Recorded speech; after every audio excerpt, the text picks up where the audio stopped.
Here we have the purchase order Excel template that creates purchase orders in NAV all without leaving Excel. The template speeds up data entry by using drop-down options for lookup fields. Drop-downs such as item number and item name pull data from Excel tables linked to NAV pages. To run the map, click the NAV Templates tab on the ribbon and click the Run Map button. The message states the eOne log location is not valid for purchase order lines.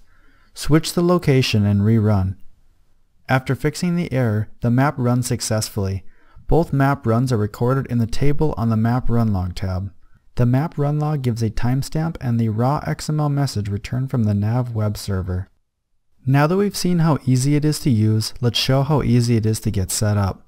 All the setup for the templates takes place on the Smart Connect Config tab in the External Connection settings. We need to fill out the Smart Connect web service, the domain username, the NAV company name, and the full computer name and port fields. Let's show where we can find each field, starting from the top.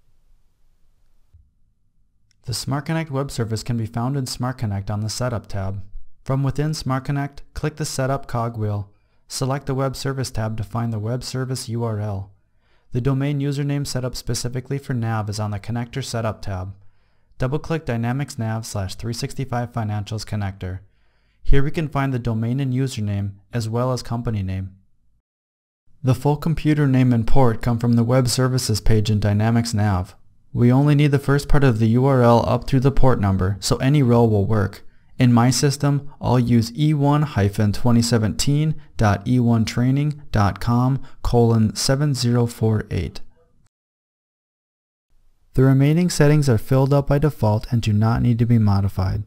With updated connection settings, click the Refresh Data Tables button and click OK through the message boxes. You will be prompted for credentials to download data from NAV if this is the first time using a template. Select Windows as the authentication type and click the Use Alternate Credentials radio button. Enter the domain username exactly as before and the password. Every drop-down that is populated from these tables are automatically updated as soon as the download is complete. That completes setup and we can start using the template. These are the basics to using the template, but there are many options that can be customized. In our advanced template video, we will show how to add additional NAV data tables and customize the main data entry worksheet.